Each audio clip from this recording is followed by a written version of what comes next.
तुमने ज्यादा कर लिया है। युवराज पधार रहे हैं। जल्दी।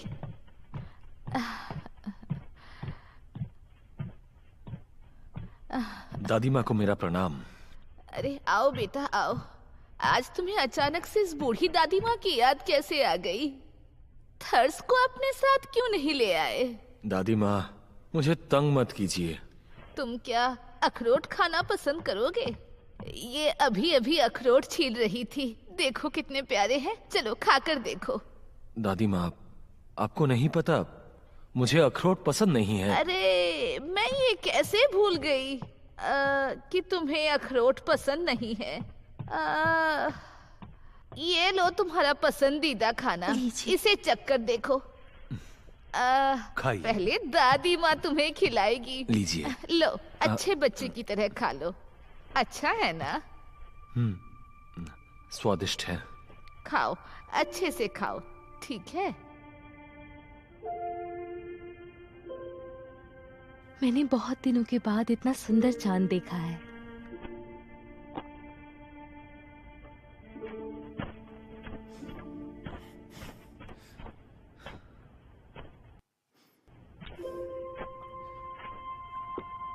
ये क्या है? सुनकर देखो। शराब है?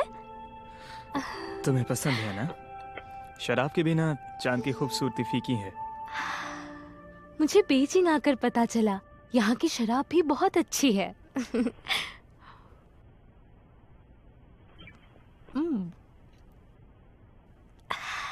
सिर्फ यही एक चीज है जिससे परेशानियां दूर होती है। तुम क्या रही हो? बड़ी अजीब है। योंगयांग ने मुझे यही सिखाया है। योंगयांग ने मुझे बहुत कुछ सिखाया है, लेकिन मैं अब सब भूल गई। भूल जाना कभी कभी बहुत अच्छा होता है। ये पश्चिम से बहुत अलग है। खाना भी अलग है, कपड़े अलग हैं, और लोग भी अलग हैं। मुझे लगता था अगर मैं सबके साथ अच्छे से पेश आऊंगी तो वो भी ऐसा ही करेंगे। मैं कितनी नासमझ थी। लेकिन ऐसे भी लोग हैं जो अच्छे से पेश आते हैं। देखो, योंगनिंग, मीलुओ, लुओक्सी, यानिर और पेइझाओ और यांग ने मेरा बहुत ख्याल रखा है। सच कहूं तो मैं सच में बहुत खुश हूँ। मैं बताती हूँ, कुछ दिन पहले राजकुमारी ने एक स्वादिष्ट पकवान बनाकर मेरे लिए भेजा था। वो अच्छा था? बहुत अच्छा। मुझे पता था वो सच में बेवकूफ है। मैं भी आपके लिए ऐसा करना चाहता हूँ, लेकिन पता नहीं ये सही होगा कि नहीं। मैं बहुत खुश हुई कि उसने अपने हाथों से बनाकर भेजा। थोड़ा कड़वा था तो उससे कोई फर्क नहीं पड़ता, लेकिन बनाने वाले का दिल तो अच्छा था ना। आप हमेशा से ही इतनी अच्छी हैं। मैं कहती हूँ वो एक अच्छी लड़की है। वो महल की बाकी औरतों से बिल्कुल अलग है। ऐसे खुशमिजाज इंसान को ऐसे मामलों में नहीं पड़ना चाहिए।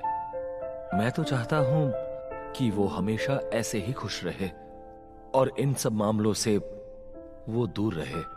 इतने बेवकूफ मत बनो। वो एक बहुत ही समझदार लड़की है। उसे अपनी जिम्मेदारियों का एहसास है और वो अपना मकसद भी जानती है। मैं जब भी ये सोचती हूँ तो मेरा दिल खुशियों से भर जाता है कि वो तुमसे प्यार करती है। युवराज से नहीं, समझे? तुम्हारे सिंहासन से भी नहीं। वो सच में तुम्हें दिल से चाहती है, समझे? ली चेंग इन। मेरे साथ पश्चिम में चलो। तुम्हें कुछ याद आ रहा है?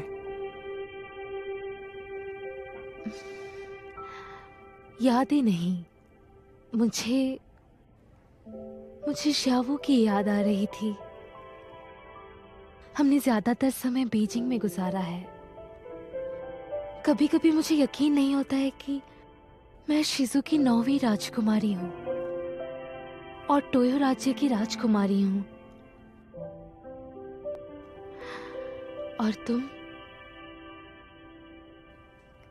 तुम मेरे साथ हो। कभी कभी मुझे ये सब सोचकर बड़ा अच्छा लगता है, लेकिन कभी कभी बहुत अजीब लगता है।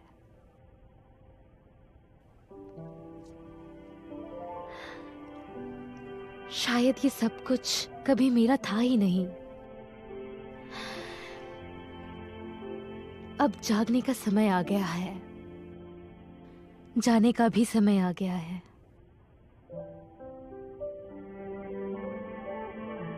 अब से मैं हमेशा तुम्हारे साथ रहूंगा।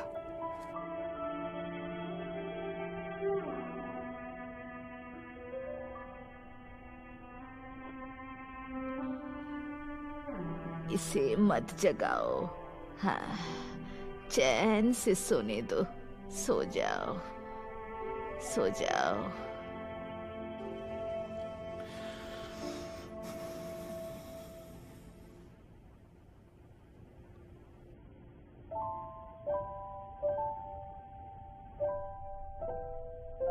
अगर राजकुमारी को पता हो कि आप दिन रात भगवान से उनकी सुरक्षा की कामना करती हैं, वो सही सलामत वापस आ जाएंगी।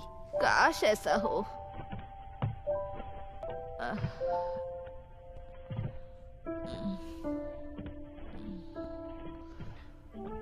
राजमाता, कल जब राजकुमार आए, आपने उनसे राजकुमारी के बारे में कुछ क्यों नहीं पूछा?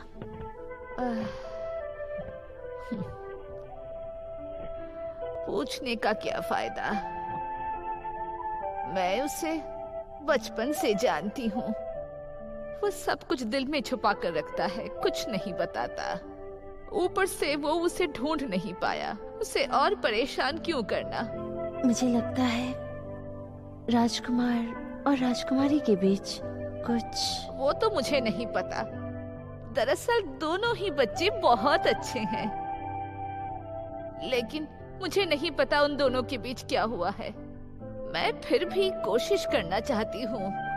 होगा तो वही जो उनकी किस्मत में लिखा है।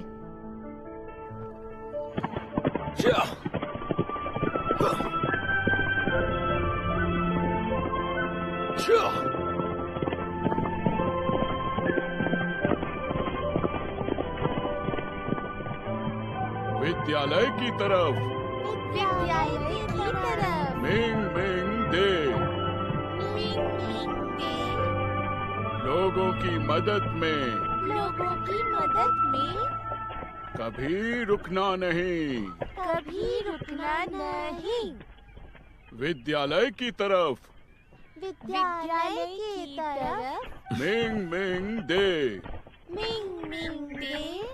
लोगों की मदद में। लोगों की मदद में। कभी रुकना नहीं। कभी रुकना नहीं।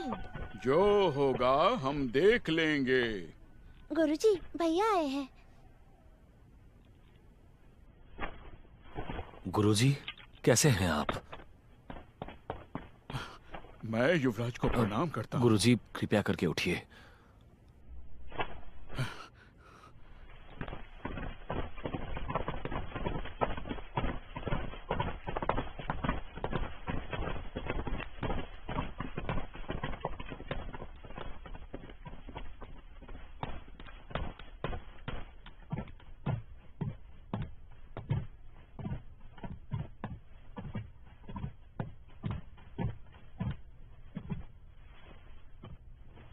यानिर जी, वैद्य जी आपका इलाज करने आए हैं। उन्हें अंदर भेजो। जी, आइए।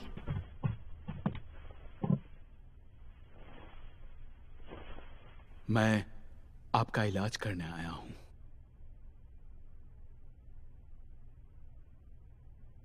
तुम सब नीचे जाओ, मैं तुम्हें बाद में बुला लूंगी। जी। महाराज आज रात यहाँ आएंगे। तुम खाना बहुत अच्छा बनाती हो, उनके लिए कुछ अच्छा बनाना। जी यानिर जी।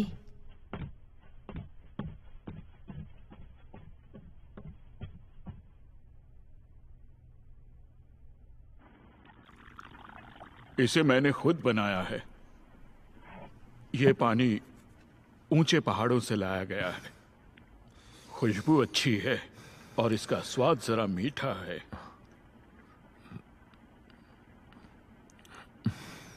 शुक्रिया गुरुजी ताइफू। युवराज, आप मुझे ताइफू मत बुलाइए। मुझे आप इतनी इज्जत मत दीजिए। गुरुजी, एक गुरु हमेशा गुरु ही रहते हैं। आप भी हमेशा मेरे गुरु रहेंगे। तो बताइए युवराज, आपका यहाँ कैसे आना हुआ? अगर आपको पौधे लगाने हैं, चाय बनाना या कविता सीखनी है तो मैं मदद कर सकता हूँ। ताइफू, आप बहुत अच्छे हैं। सिर्फ आप ही मेरी मदद कर सकते हैं। मैं कई सालों से इन सब से दूर हूँ। मैं शायद आपकी मदद नहीं कर सकता। इस वक्त महल में आपके आने का क्या कारण है? कारण अपनी बेटी को देखना है। महाराज का व्यवहार कैसा है? किसी ने तुम्हें परेशान किया? महाराज बहुत अच्छे हैं और उनकी सुरक्षा में मुझे कोई परेशानी नहीं होती। लेकिन सम्राट को और भी चीजें देखनी पड़ती है। वो हमेशा तुम्हें बचा नहीं सकते। इस जगह पे ज्यादा देर रहना सही नहीं है। तुम यहाँ से निकलने का कोई रास्ता ढूंढो। मैं जानती हूँ महाराज मुझे चाहते हैं, वरना वो मुझे महल में लेकर नहीं आते। अगर मैंने ये मौका गंवा दिया तो अच्छा नहीं होगा। प्यार क्या है? महाराज को प्यार से 1000 गुना ज्यादा जरूरी काम होते हैं। वो कभी भी तुम्हें निकाल सकते हैं। कल अगर तुम्हारे साथ ऐसा व्यवहार नहीं रहा तो तुम क्या करोगी? मैं कुछ सोच लूंगी।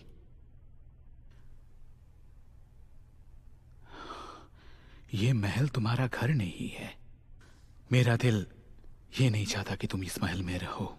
आप चाहते हैं कि कामयाबी के इतने करीब आकर मैं पीछे मुड़ जाऊं?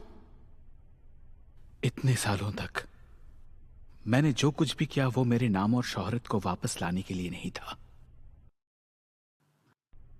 गाओजियांग की मौत महाराज के लिए थी, टोयो राज्य की जियांगशान शेजी के लिए थी।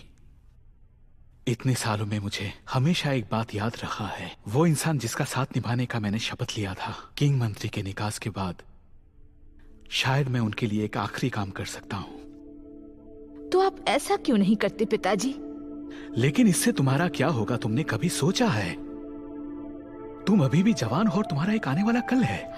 पिताजी, इस बार मुझे अकेली मत छोड़िए।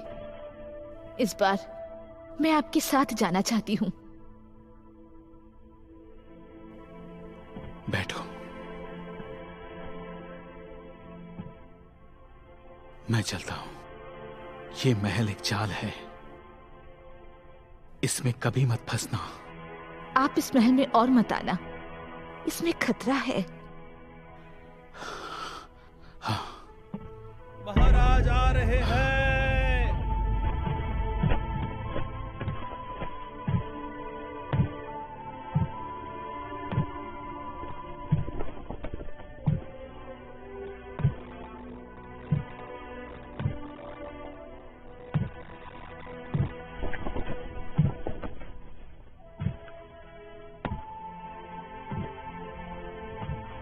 महाराज को मेरा प्रणाम। बैठो बैठो। आप बताओ, तुम्हारी तबीयत कैसी है? महाराज, इनकी दवाई बहुत अच्छा काम कर रही है। वैद्य जी ने कहा मैं 1 महीने में बिल्कुल ठीक हो जाऊंगी। अच्छा जी महाराज। तुम जाओ।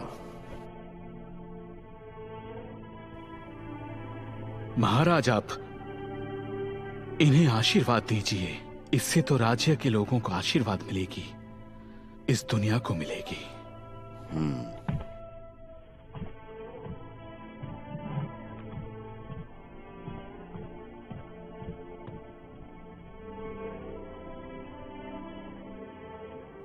उस साल राज्य की प्रतियोगिता में लोगों के पास हारने का कोई दुख नहीं था।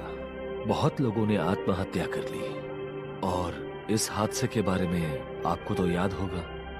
हाँ, मुझे याद है, लेकिन ये सब तो बहुत साल पहले की बात है। युवराज इस बारे में फिर से बात क्यों करना चाहते हैं, बताइए। उस साल के हारे हुए सारे व्यक्ति 1-2 नहीं बल्कि 7 थे। लेकिन ये अजीब है, उन सभी लोगों ने उसी दिन आत्महत्या की थी। वो किताब पढ़ने वाले भी 7 लोग ही थे। उनकी जिंदगी की कोई कीमत नहीं है। इससे क्या फर्क पड़ता है? आपको इस बारे में कुछ नहीं पता। मरने वाले मर चुके हैं और कुछ नहीं। ये उनकी जिंदगी और मौत का फैसला है। जी, इस मामले को सुलझाने के लिए बहुत पैसे खर्चे गए थे ना। उनके परिवार वालों को समझाना पड़ा होगा, लेकिन उन्हें ये पता नहीं था कि उनमें से एक किताब अब भी बची हुई है। और इन लोगों ने मरने से पहले एक किताब लिखा था। उसमें ये लिखा था कि बिना किसी कारण के लोग कैसे हार सकते हैं। परेशान करने वाले अब बच नहीं सकते। इस किताब में ये भी लिखा हुआ है कि कौन कौन लोग उस साल धोखेबाजी में शामिल थे, जिनमें से कई लोग राजघराने से थे, बड़े बड़े मंत्री, और सबसे जरूरी बात, ये सभी लोग उस साल के परीक्षा के प्रबंधक थे, गाओ मिंग के साथ। महाराज टोयो, अगर आप अपने लोगों की रक्षा नहीं कर सकते तो भविष्य में हमारी रक्षा कौन करेगा? पिताजी, मैं चाहता हूँ आप इसके बारे में फिर से जांच कीजिए ताकि बेगुनाह को सजा ना मिले। आपसे कुछ बात करनी है। टैफू को चुपके से मेरे पास भेज देना। कैदू के बारे में किसी को पता नहीं चलना चाहिए, खास करके मंत्रियों को।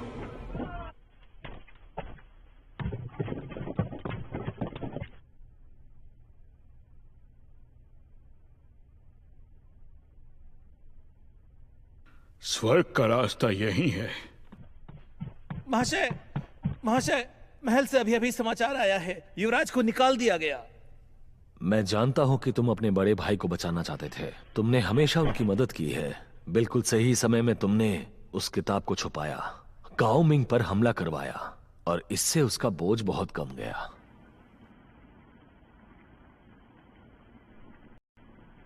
युवराज, आज आप जो चाहे कर सकते हैं। गाओ जियांग ने जो कुछ भी किया, आपको भी करना चाहिए। क्या आप भी वही रास्ता अपनाना चाहेंगे? मैं अपनी माँ की बातों को नहीं भूल सकता। मैं अपनी माँ के खातिर गाओ जियांग को खत्म करूंगा, और इसी कारण से अब जब मुझे उनके इस राज के बारे में पता चला है, मैं इस दुनिया के सभी बेगुनाह लोगों के साथ न्याय करूंगा। बड़े भैया मेरे सबसे प्यारे थे, अब सिर्फ मैं ही उनके कामों को पूरा कर सकता हूँ। क्या युवराज को पता है सिर्फ एक खूनी चिट्ठी से किसी मंत्री पर दावा नहीं लगा सकते। मुझे पता है, लेकिन मुझे इस पर भरोसा है। शायद आपने भी यही सोचा होगा कि एक दिन सच सबके सामने आ जाएगा। विद्यालय की तरफ मिंग मिंग डे, आपने मुझे यही सिखाया है। मैं ये कभी नहीं भूल सकता।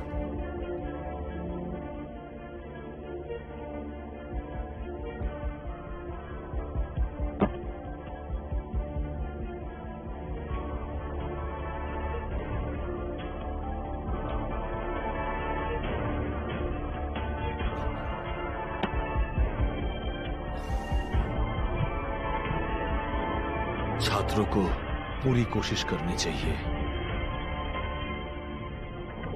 वो मिंग की सोच से भी आगे था। हथियारे को ढूंढ नहीं पा रहे हैं हम, लेकिन ये कभी नहीं सोचा था कि कभी कोई इंसान इस मामले को उजागर करेगा। इस खूनी किताब में बहुत सारे लोगों के नाम हैं। इस चिंगारी से बड़ी आग लग सकती है। इससे अदालत में तहलका मच जाएगा। मैं पिताजी को यह दिखाना चाहता हूं कि एक मिंग राज्य के लिए एक जरूरी मुद्दा है। आखिर यहां पर कितने धोखेबाज लोग हैं और क्या है उनकी चाल। हत्यारे का जो मामला है, और ये मामला, इन बातों से ही महाराज का गायकिंग से हमेशा के लिए भरोसा उठ जाएगा। उसे हमेशा अपनी सुरक्षा की परवाह रहती है। वो फिर से कोई शातिर चाल चलेगा। हमें ध्यान से काम करना पड़ेगा। इस खूनी किताब के बावजूद सिर्फ एक मंत्री है जिसे मौत का कोई डर नहीं है। ताइचांग मंदिर के मंत्री जी किंग जो।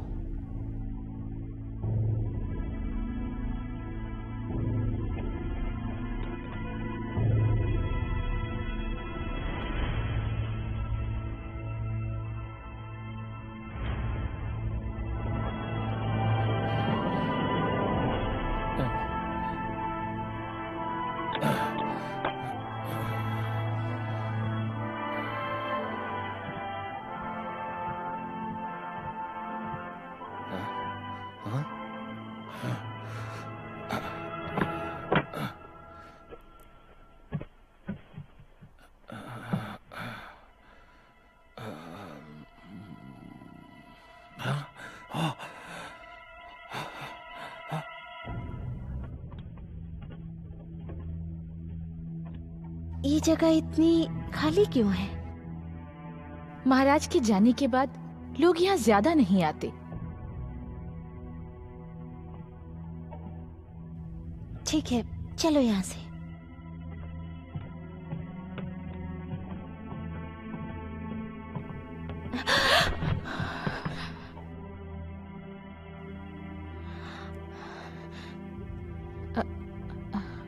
आदू जी, हम यहाँ आपके लिए कुछ लेकर आए हैं। ये राजकुमारी की तरफ से आपके लिए मिठाई है और ये खूबसूरत कपड़े आपको पसंद आएंगे। आदू, शर्माओ मत। मैं तुम्हारी बहन की तरह ही हूँ, इसलिए मैं तुम्हारा ख्याल रखना चाहती हूँ।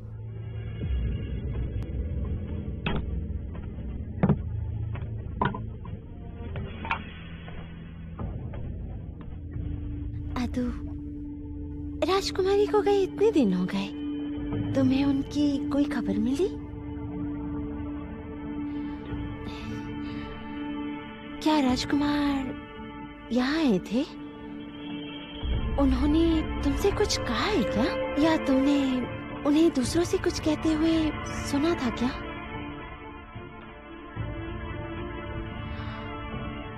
ये तो बोल नहीं सकती। जिन्हें एक कागज कलम लेकर आना। जी, संभल के। कोई जल्दी नहीं है, आराम से खाओ और आराम से सोचो। तुम्हें ये कपड़े पसंद आए? अगली बार मैं तुम्हें कोई और तोहफा दूंगी।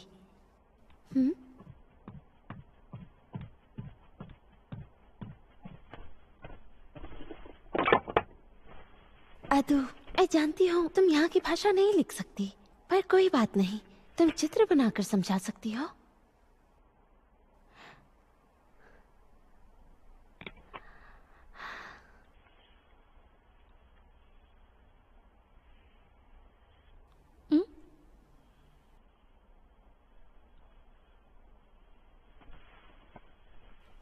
इसका क्या मतलब है?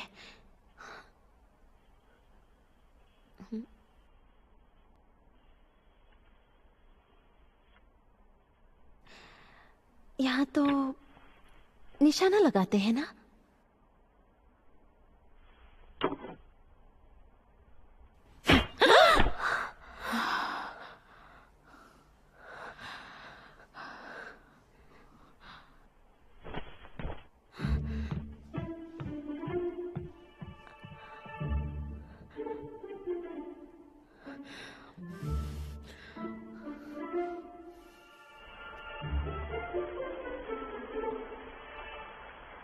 अदू मेरी बहन है, मैं उसे वहाँ अकेली नहीं छोड़ सकती।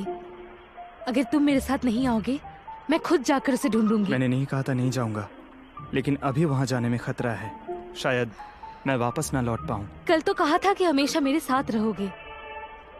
चाची सही कह रही थी, मर्द सिर्फ वादा करते हैं, निभाते नहीं हैं। वो पूर्वी महल है, किसी शराब के अड्डे में जाने जैसा आसान नहीं है। लेकिन तुम रात को भी आसमान में उड़ते रहते हो। पूर्वी महल में अभी पहले से ज्यादा पहरेदार हैं। वहां जाने से हम सीधे उनके जाल में फंस जाएंगे। मुझे नहीं पता, मैं किसी भी हाल में अदू को अकेले नहीं छोड़ सकती। पश्चिमी राज्य मेरा और अदू का भी घर है, मैं उसे घर लेकर ही जाऊंगी। आदू को वो लोग जबरदस्ती नहीं रख सकते। अगर वो जाना चाहे तो उसे कोई नहीं रोक सकता, लेकिन तुम्हारे साथ ऐसा नहीं है। डोंगोंग तुम्हें नहीं छोड़ेगा क्योंकि तुम एक राजकुमारी हो।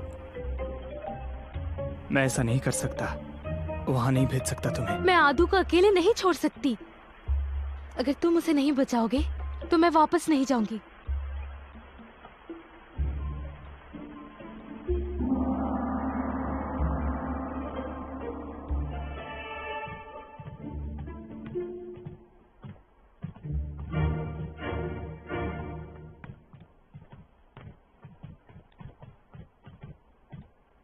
अदू, तुम्हें राजकुमारी की याद आती है? राजकुमार ने आज खाना नहीं खाया। वो शायद चिंतित है। वो हत्यारा पता नहीं राजकुमारी को लेकर कहाँ चला गया।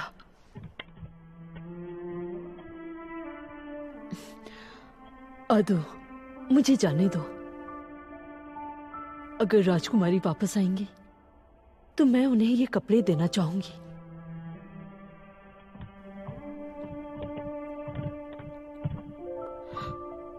राजकुमार की जय। तुम बाहर जाओ, मुझे अकेले रहना है। जी।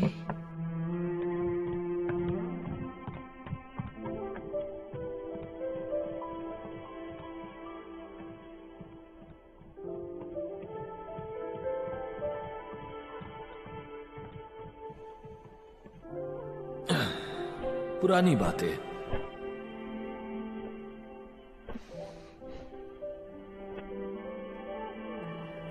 सोते समय कितनी प्यारी लगती हो। तुम क्या कर रहे हो? ये मेरा चद्दर है, वापस दो मुझे। क्या कर मुझे रही हो? वापस दो।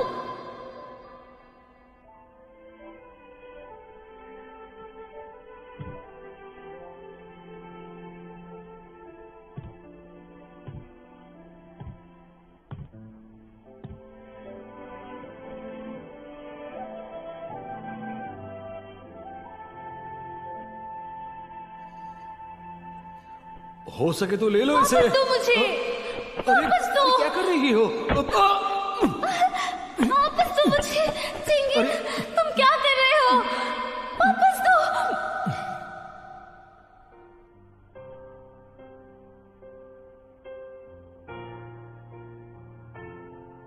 राजकुमार ने कहा वो जल्दी में है। उन्होंने राजकुमारी के कपड़ों को नष्ट कर दिया, उसके लिए वो माफी चाहते हैं। उन्होंने उसके बदले आपके लिए ये नए कपड़े भिजवाए हैं। तुम उनसे शादी करोगी?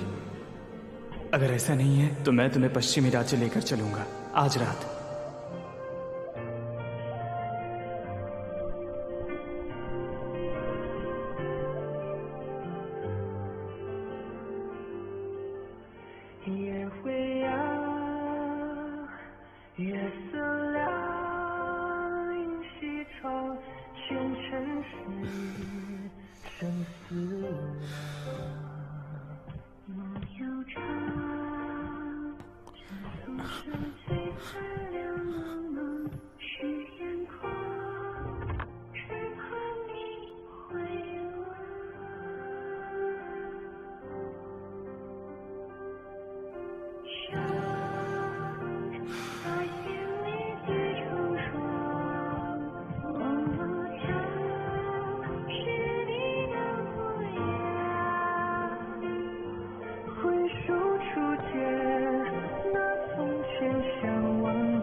चिंता मत करो, राव फैंग को कुछ नहीं होगा।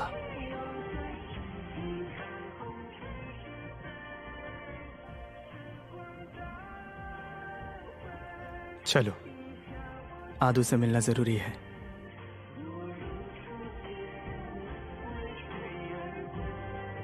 मैं योंगनियन के बारे में सोच रही थी, मुझे उसकी याद आ रही थी। महल में सिर्फ वही थी जो मुझसे अच्छे से पेश आती थी। अगर वो सच में तुम्हारा भला चाहती थी, तुम्हारे पश्चिमी राज्य में जाने से उन्हें भी खुशी होगी। चलो।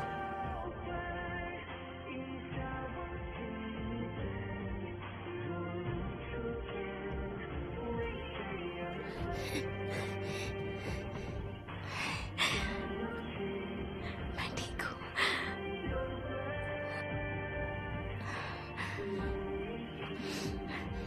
मैं ठीक हूँ। मैं तुम्हें यहाँ से ले चलूंगी। हम वापस पश्चिम जाएंगे। एक और खुशखबरी है, तुम्हें कुछ बताना है। मुझे गुशावू मिल गया है।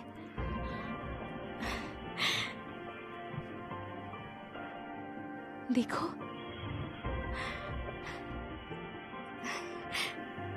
चलो जल्दी। चलो।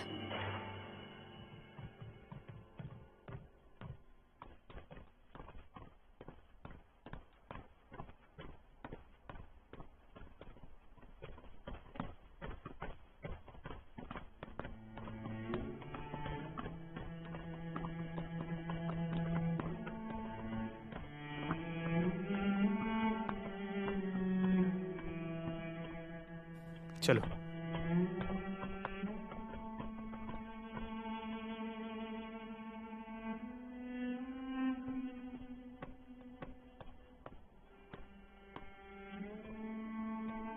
राजकुमारी, अंदर चलकर आराम कीजिए। बाहर ठंड है, आपको सर्दी लग सकती है। जिनेर, सुनो, क्या ये बांसुरी की आवाज राजकुमार की है?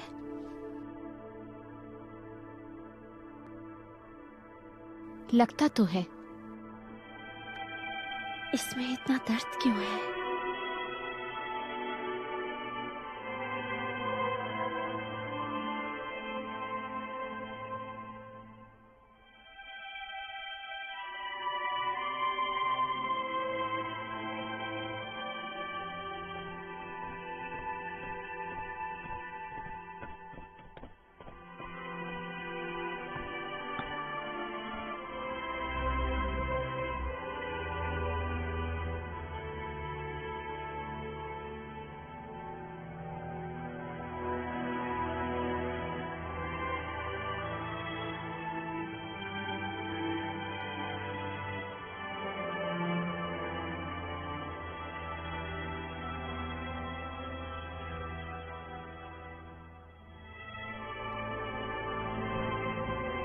शाओफेंग,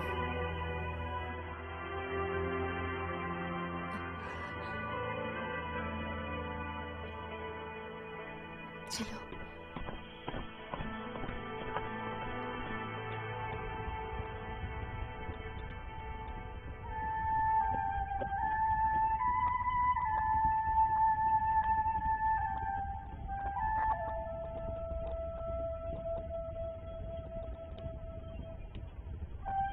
तुमने राजकुमारी से झूठ क्यों बोला?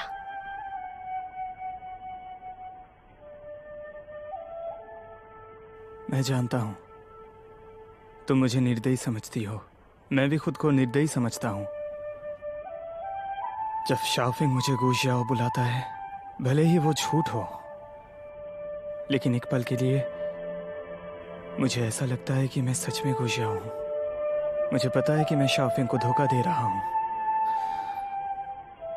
लेकिन मुझे कभी कभी ये सच लगता है। तुमने राजकुमारी से झूठ नहीं बोला, असल में तुमने खुद से झूठ बोला है।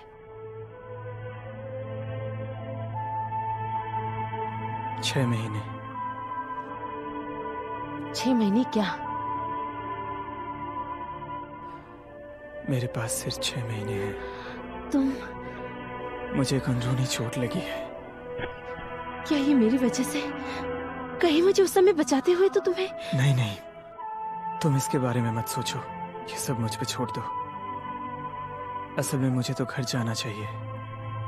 जब तक मैं जिंदा हूं शाओफेंग के साथ रहना चाहता हूं, ताकि वो मुझे जी भर के प्यार करे, भले ही कुछ पल के लिए ही सही। तो मुझे मरने का गम नहीं होगा। तुमने कहा ना कि मैंने खुद से झूठ बोला। हाँ, मैं खुद से झूठ बोलना ही बेहतर समझता हूं।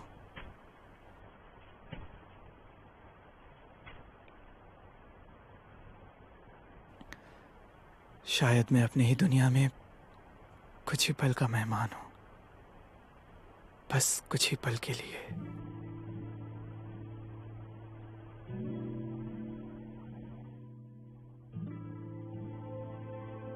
महाराज, ये इस वर्ष की खूनी किताबें हैं जिनके साथ अन्याय हुआ है, जिसमें हजारों नाम और हस्ताक्षर हैं। मंत्रियों ने सोचा ये नाम हमारे देश को और मजबूत बनाएंगे, लेकिन अब अपने खुद के फायदे के लिए किसी ने इसे चुराकर इसकी मजबूती को हानि पहुंचाई है।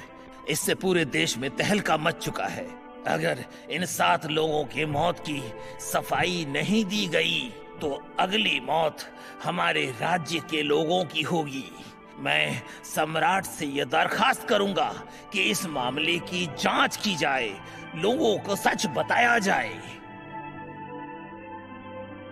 मंत्री जी, बताइए आप इस बारे में क्या कहना चाहेंगे? महाराज, मेरे पास इसका जवाब है।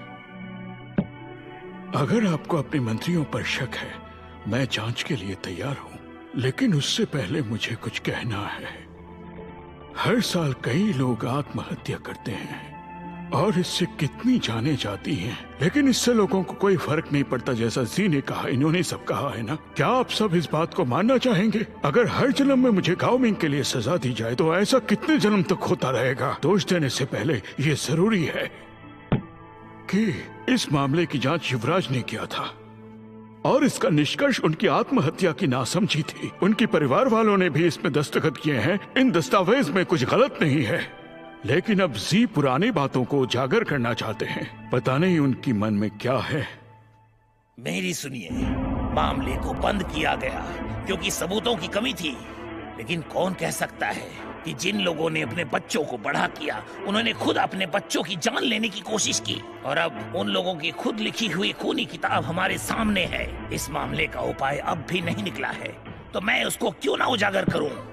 तो आप मेरे सवालों का जवाब दीजिए। आपको ये खूनी किताब कहां से मिली? आप ऐसा कैसे कह सकते हैं कि ये उसी छात्र की है जिसने आत्महत्या की थी? इसका जवाब देना आपके लिए मुश्किल हो सकता है, और ऊपर से हमें यह साफ साफ दिख रहा है कि ये सारे नाम किसी एक ही इंसान की हाथ की लिखावट है। और अब जू खूनी किताब के सूत्र के बारे में हमें कुछ बता नहीं पा रहे हैं। इसी से पता चलता है कि ये सबूत बिल्कुल झूठ है। ऐसा है तो जी का उन बच्चों से कोई रिश्ता नाता नहीं है, तो मैं ये झूठा सबूत क्यों पेश करूंगा?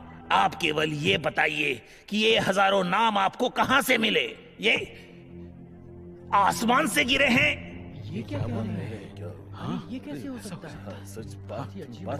मेरी बात सुनिए महाराज। उस रात चेंगिन अपनी कला का अध्ययन कर रहा था। अचानक ही मोमबत्ती के बंद हो जाने से गुप्त अंधेरा छा गया। मंत्री मोमबत्ती को जलाने का इंतजार कर रहे थे, तभी ये किताब उन्हें मिला। वही मेज पर था। अजीब कमाल है। क्या बोल रहे हैं?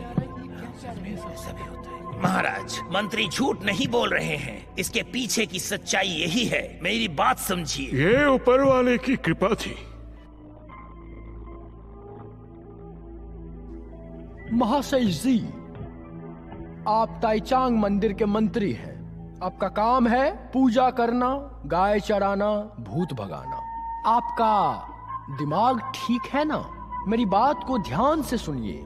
पूजा पाठ और राजनीति दो अलग चीज होती है। महाराज, गाओ जियांग इस अदालत के एक मंत्री हैं। महाराज, आप ऐसा मत कीजिए। इन लोगों की बातों पे मत आइए। इन्हें बुरा लगा है। महाराज, आप दोबारा सोचिए, दोबारा सोचिए महाराज।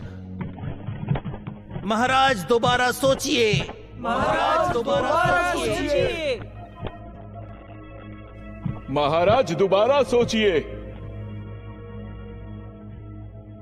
चूंकि तुम सब मानते हो कि गाओ जियांग इन सभी मंत्रियों की तरफ से बोल रहा है, इस मामले की फिर से जांच होगी और इस बार सही जांच होगी। युवराज। जी पिताजी। जांच की जिम्मेदारी तुम्हारी होगी। कोई शक? जैसा आप कहें, लेकिन हत्यारा अभी तक मिला नहीं है। इसके लिए मैं पहले से ही बहुत शर्मिंदा हूं, और उसके साथ राजकुमारी को भी हम ढूंढ नहीं पाए। और इन सब के बीच शायद मैं इस मामले की जांच ना कर पाऊं। मैं चाहूंगा कि आप ये काम महाशय जोंग हुआन को दें। महाशय जोंग सजा के मंत्री हैं। वो ये काम मुझसे बेहतर कर पाएंगे क्योंकि उनका अनुभव मेरे से ज्यादा है।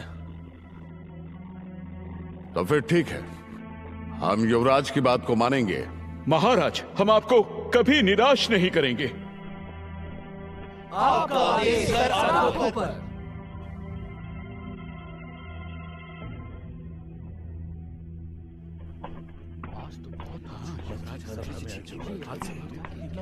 हो सकता है क्या?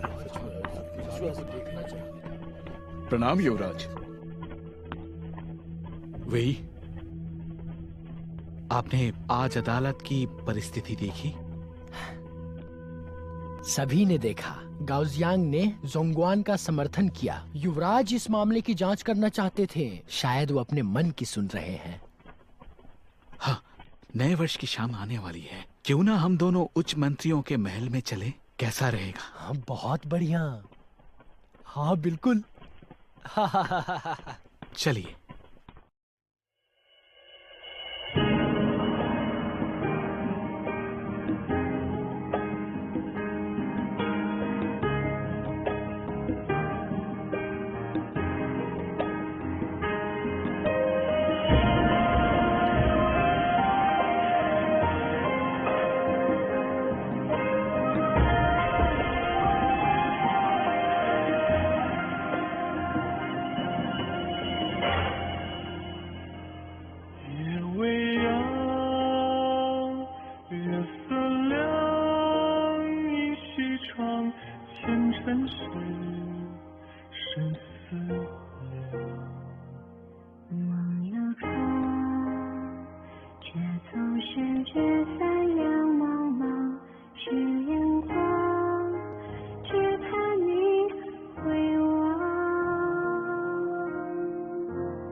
我如初见，为谁